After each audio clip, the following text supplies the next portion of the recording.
Hola, ¿qué tal? Hoy día vamos a presentar dos temas. Bueno, es un tema. El tema sería base de datos terminológicas y la memoria de traducción. Pero antes vamos a explicar en sí qué es cada uno para que se entienda. Vamos a empezar con la base de datos terminológica. O sea, primero empezamos como términos concretos, palabras concretas, y eso es básicamente lo que es la base terminológica, o sea, base de datos terminológica. Es una herramienta que te ayuda a almacenar diferentes términos que eventualmente te ayudan a después traducir y traducir con más coherencia.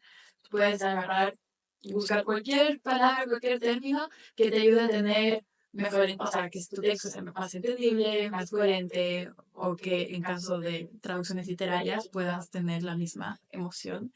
Y esos son básicamente los datos, la base de datos terminológica. Ya, pero no, te voy a hacer una pregunta. En sí es, por ejemplo, en la base de datos se consigue por la web, tú lo sacas, lo vas agregando. Esa es una excelente pregunta. Eso depende mucho. Hay diferentes funciones o diferentes maneras de utilizar una base de datos. Hay una que básicamente puedes acceder cuando quieras por la web. Buscas nomás base de datos terminológicas y te va a aparecer una lista y puedes buscar como una palabra y te aparece toda la lista de términos que pueden ser relacionados con esa palabra. Y luego está como otra manera, otra versión de una base de datos terminológica, que es la que solo se puede acceder por una persona y es la persona que las hace. Cuando alguien está traduciendo un libro, por ejemplo, va a tener ciertas palabras que va guardando en un punto glosario, pero más que nada es los términos de cada palabra. Y esa base es una base solo para esa persona, para su traducción, y solamente esa persona puede acceder. Ya, y ese glosario base de datos personal se graba en un aplicativo o manual. Es un aplicativo, ¿sabes? O tu mismo aplicativo de traducción, que siempre va a haber un lugarcito donde puedas almacenar glosario y en este caso también una base de datos. Ah, como Trados o Ajá, BAT o... exacto. Ok, Sí. ya.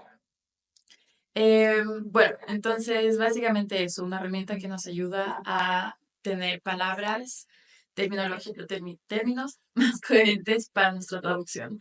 Y se almacena las terminologías y se puede acceder mediante, como te dije, Una ayuda para que no estés buscando Exacto. la misma palabra dos veces. Ajá. Y también para tener como una palabra más coherente. Em, Algo anda mal. Se pueden encontrar informaciones de lingüísticas, o sea, informaciones lingüísticas o de diferentes términos. No solamente vas a tener como una columna de términos, también puedes tener las diferentes lingüísticas para diferentes textos que tengan que ser traducidos. Como te ayuda así en general a buscarlo con el contexto, podría decir. Sí. Y en sí, ¿cómo funciona la base de datos terminológica? No, para utilizar la base de datos tienes que tener varios factores en mente. Uno es el campo de estudio, o sea, de la misma traducción, el campo de estudio, la materia específica, también tu cliente, obviamente, y el género, las definiciones de las imágenes, y básicamente los elementos principales que tienes que tener en cuenta vendrían siendo el término, que está formado por una o más palabras, y la traducción que puede ser, como ya lo vimos, bilingual o multilingüe. Entonces puedes al mismo tiempo estar traduciendo un texto a más lenguas o a solo dos lenguas, o sea, a una sola o a múltiples. Y básicamente eso, como te digo, se ocupa la palabra y tienes que tener en cuenta todos esos factores. Bueno, vamos a estar investigando y abajo del video vamos a encontrar el link para una base de datos terminológica que hemos encontrado. Para concluir, podemos decir de que las características de la base de datos terminológica tiene mayor coherencia, es más rápida y es de mayor calidad al momento de traducir. ¿Y, y cuál es el concepto que has encontrado sobre memoria y traducción? Ya, la memoria de traducción, como hemos visto, la base de datos es para palabras, ¿verdad? Y la memoria de traducción ya es para como párrafos enteros, sí. Entonces, es una herramienta que reutiliza traducciones. Si ya traduciste un párrafo y te das cuenta de que estás traduciendo algo muy similar, yo que sé, en el mismo trabajo o en otro trabajo, puedes entrar a la base de datos mentira, no a la base de datos, a la memoria de traducción y buscar como la similitud que ya traduciste, la oración que ya traduciste, y simplemente guiarte con eso. Entonces es una ayuda para no tener que traducir todo desde cero, sino como ya tienes las frases armadas y traducidas, puedes incluso copiarlas y ahí ir modificando palabritas. Ya, pero traducir el texto en sí, eh, es como que a la hora de poner tu texto y tú traduces y vuelves a encontrar esa frase, ¿es porque te acuerdas o simplemente el programa te bota como que, oye, tienes una opción similar? Depende del programa. O sea, supondría que hay algunos programas que sí te ayudan a como darte cuenta de que ya traduciste algo y si no igual ya por memoria también puedes hacer como la conexión entre uno y el otro. Entonces, uno es más específico en la palabra y el otro es como que agarra como el contexto de un párrafo. Exacto, ya frases enteras. Ya. Ahora vamos a hablar sobre las similitudes, las diferencias. ¿Y qué más era? Diferencias y similitudes en sí de los dos temas. De los dos lados. Bueno, en sí similitudes son varias porque, por ejemplo, las dos, eh, ah, No me parece que este chico sea muy listo. ya, hay varias similitudes. Por ejemplo, en la memoria de traducción te ayuda a que los segmentos o párrafos se traduzcan de manera uniforme. En cambio, igual la base de datos terminológica ayuda a que los términos específicos se traduzcan de manera consistente. Y así como que las dos, bueno, las dos ayudan a mejorar la precisión del texto para que se entienda mejor. La otra sería que se usa de manera profesional. Normalmente lo usan los traductores en textos grandes, porque en textos grandes se pueden encontrar frases o palabras similares que cualquiera de las dos opciones te puede ayudar a agilizar el proyecto, obviamente. Y la otra opción sería la reutilización de conceptos o palabras que ya hayas traducido y en sí te ayude a simplemente a reutilizarlos. Y también te viene haciendo más rápido y más. Sí, en sí te ayuda como que normalmente antes traducías, ponías una hoja y ahí está sí, como glosario personal. Ahora es como que ya tienes un programa donde te puede pasar digamos, las frases que hayas traducido y ya simplemente no estar buscando en todas las hojas que puedas tener de traducción de 50 hojas de algo que puedas traducir, ahí te ayuda más fácil. Y también el tema de párrafos te ayudaría también. Entonces los dos son súper como, o sea, wow, los dos ayudan mucho hoy en día que está tan demandado la traducción. Sí, pero normalmente lo utilizan profesionalmente porque es como que sí es fácil de entender, pero hay unos programas que tienen como que más opciones que son un poquito más complicadas y es un poquito más como que empresarial y ya mayormente que usan las empresas. Pero sí, como un freelancer, con 3 videos de YouTube, creo que sí puede entender. Sí, súper. Al menos grado. Entonces, similitudes, coherencia, profesionalismo y como rapidez y ayuda en general. Sí, ¿Y las diferencias? ok. La diferencia sería, no tiene muchas, pero una de ellas sería, por ejemplo, como había explicado anteriormente, que una almacena como textos, párrafos completos, y la otra simplemente palabras, para que no haya repetición, simplemente se guarda el significado y ya tú lo puedes ir buscando y simplemente se traduce. En sí, bueno, la que encontré es esa, porque en sí la única diferencia que he visto es que una almacena palabras y otra párrafos, como ideas más grandes, dependiendo del contexto. Y en sí te ayuda como que a agilizar el proyecto, pero no veo mucha diferencia. Sí, sí, no le veo mucha diferencia tampoco. El Google Translator, que es, ¿qué era? Dice, es una herramienta de traducción neutral automática para traducir texto, documentos y sitios web de un idioma a otro de forma gratuita. Entonces eso, Pero entonces utilizaría los dos, ¿no? Porque pero al de final- mala forma, porque no traduce bien. entonces, según yo, solamente tiene un glosario. Porque esa también es la diferencia, ¿no? O sea, si tienes un glosario y después tienes tu base de datos y tu memoria de traducción. Porque los dos te ayudan no solo, o sea, con coherencia. Y tu glosario no, tu glosario si le pones house, te va a decir casa.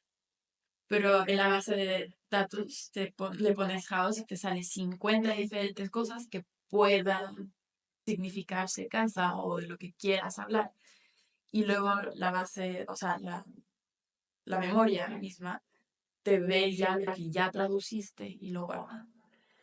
Entonces, yo creo que el traductor de Google solamente tiene glosario y no necesariamente utiliza lo demás. Ya, entonces, en sí, bueno, conclusión, nunca uso un Google Translator. Ese no.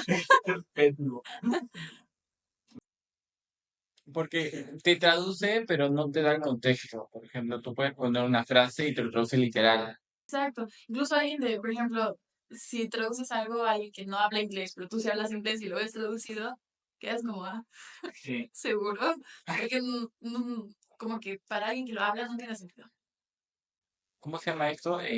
Cuando dicen, por ejemplo, estoy aguja, ¿cómo se llama ese tipo de frases? Como, eh, dichos, no. No, no serían dichos. Es que no sé cómo decir, no sé ni cómo buscarlo. Esto hicimos en una clase de inglés, Sí. que buscamos bueno, la profesora dio un ejemplo de un pajarito, algo así, no me acuerdo muy bien, pero dijo una frase que dijo, si tú lo traduces en inglés te va a salir tal como el nombre, pues, pero, Algo de como, it's raining dogs, cats and dogs. ajá, ese, pero ¿cómo se llama ese tipo de frase? No es parecido al dicho, frase, ay, se me fue. 2,000 years later. Modismos. Ya, la idea cuál era.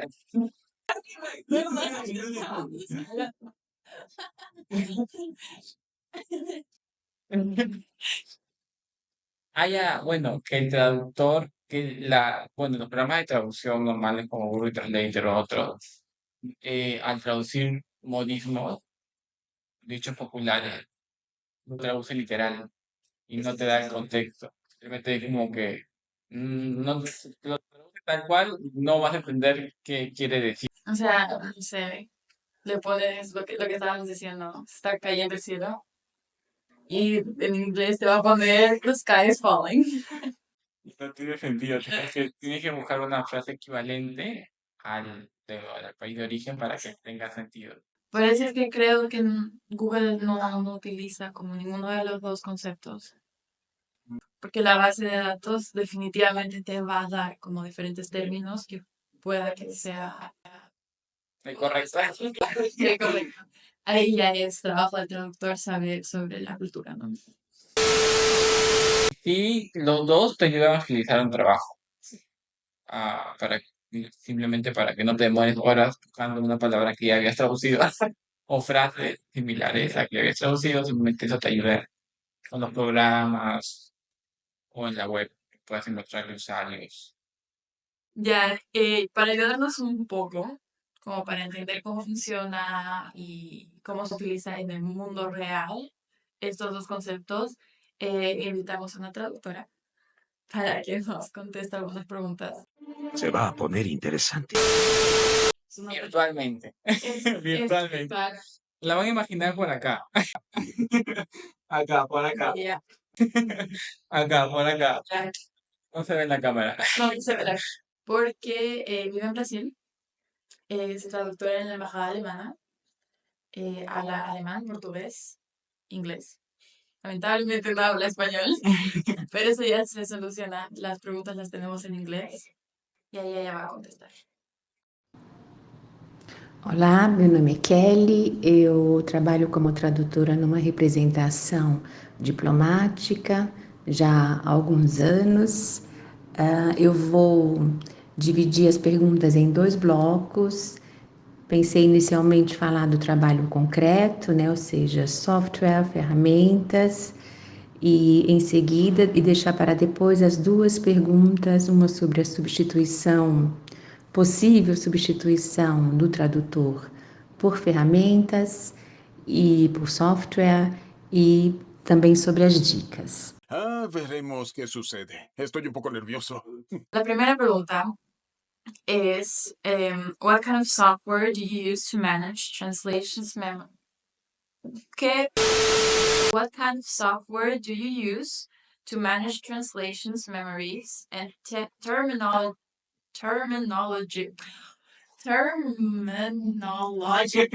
databases?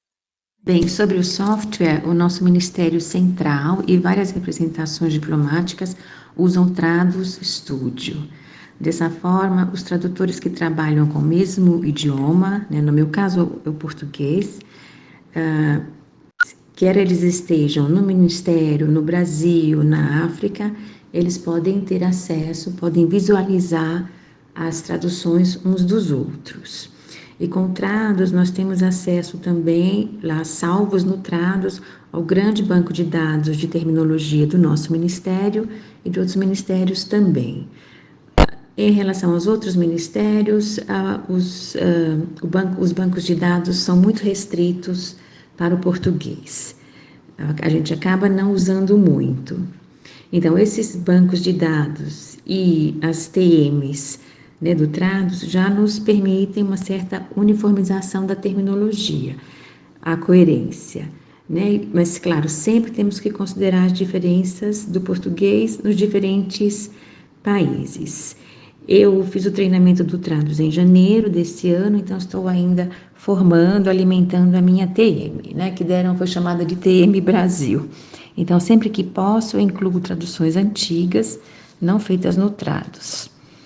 É importante, né, eu acredito que em se tratando de uma grande instituição, é preciso ter em mente que essa TM será usada não somente agora pelos colegas atuais, mas também por outros tradutores no futuro, né?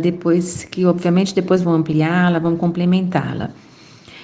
Especificamente sobre a terminologia, para alguns campos terminológicos importantes, como funções, nomes de órgãos, autoridades, há também listas específicas de terminologias elaboradas pelos colegas no Ministério.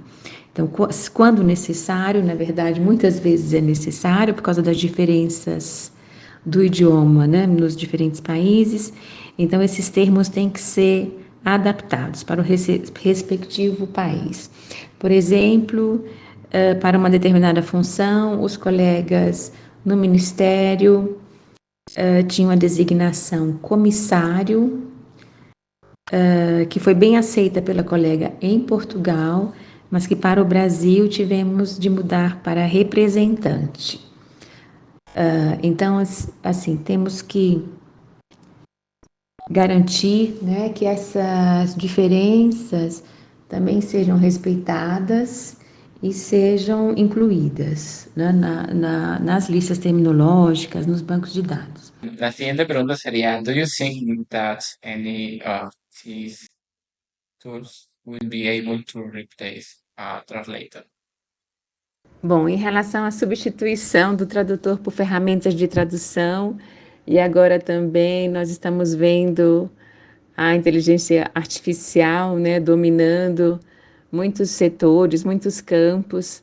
Bom, eu acho que mesmo que as ferramentas de tradução se tornem melhores, mais precisas, eu acho muito difícil que substituam o tradutor. Nós sabemos, né, que o tradutor considera uma série de elementos quando traduz. Não é só transferir uma frase automaticamente de uma língua para outra, né? Eu acho difícil, então, que as ferramentas dominem nuances do léxico e também aspectos semânticos, aspectos culturais, principalmente, muito importantes, né, no nosso trabalho de mediação, digamos assim, entre as culturas. O tradutor considera o gênero textual. A partir do gênero textual, vai escolher seu léxico, qual palavra mais adequada para este emissor, né, da mensagem e para o destinatário, vai escolher a sua sintaxe, faz adaptações para a cultura de chegada. Então, eu acho realmente muito difícil substituir o tradutor humano, digamos assim. How much time do you invest in updating and reviewing translation memories and terminological database? Sobre o tempo investido para atualizar a TM, é difícil quantificar, mas eu tenho tentado manter a orientação que eu recebi durante o meu treinamento do Trados, que foi sempre que possível a revisar os novos segmentos salvos na TM logo após finalizar uma tradução. Então, se eu fiz uma tradução de uma carta no Trados, por exemplo, então logo depois eu já tenho que checar se eu não esqueci de bloquear certos segmentos irrelevantes, como por exemplo, senhor, senhora, e-mails, número de telefone, ou algumas palavrinhas, algumas pequenas palavras, né, como um segmento salvo somente com mais tarde, alguma coisa assim. Então, esses segmentos irrelevantes, né, já apagá-los, já fazer assim, digamos, uma limpeza da TM, dos novos segmentos salvos na TM, logo após a finalização da tradução, justamente para não acumular, né? Para você não ter que atualizar a sua TM quando ela já estiver bem ampla e estiver, assim, para não ter muitas coisas repetidas, coisas irrelevantes, que para os outros, na verdade, vai prejudicar o trabalho dos outros, né, também.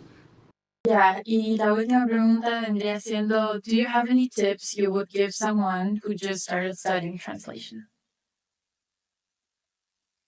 Bem, para quem está começando a estudar tradução, eu diria, de um modo geral, assim, para ler muito, acompanhar as notícias, acompanhar diferentes temas, que ajudam a gente, né, a enriquecer nosso vocabulário e aprimorar a prática, né, com gêneros textuais diferentes. Mas isso fazemos na universidade, não é assim, os gêneros, adquirir uma proficiência assim, em diferentes gêneros, né, textuais que vão exigir soluções diferentes.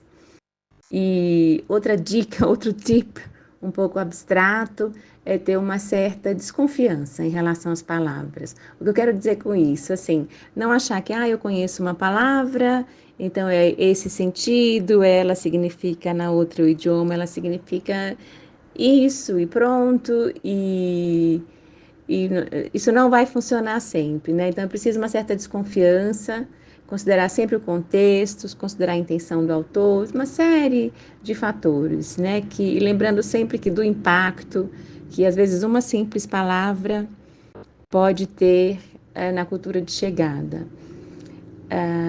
E outra coisa que eu, assim, para mim, pelo menos é importante é manter a curiosidade. A gente tem que pesquisar muito como tradutor, o trabalho do tradutor exige muita, muita pesquisa. Então, eu acho que tem que ter uma boa dose de curiosidade para tentar entender os assuntos mais diferentes, que na vida profissional nós, né, temos contato com as mais diferentes áreas, e aí eu acho que a curiosidade motiva, né? Às vezes a tentar entender conceitos complexos, né, em áreas em que somos leigos, que não conhecemos. Então é isso. E claro, aproveito para desejar muito sucesso na carreira profissional. Bueno, es la pequeña intervención que ha tenido nuestro invitado virtual. Nos ha, digamos, nos ha respondido durante el día porque no ha podido venir. porque obviamente está en otro país, Está trabajando. y no va a venir solamente por acá. En serio, ¿no? Sí. Sí. Pero eso, entonces nos contestó las preguntas y Y en sí es la investigación que hemos hecho y tener una opinión de alguien que ya tiene experiencia con los datos que hemos podido investigar por la web. Y ya, creo que sería todo. espero que les haya gustado. Gracias. Y adiós. Adiós. Con Skip it to me.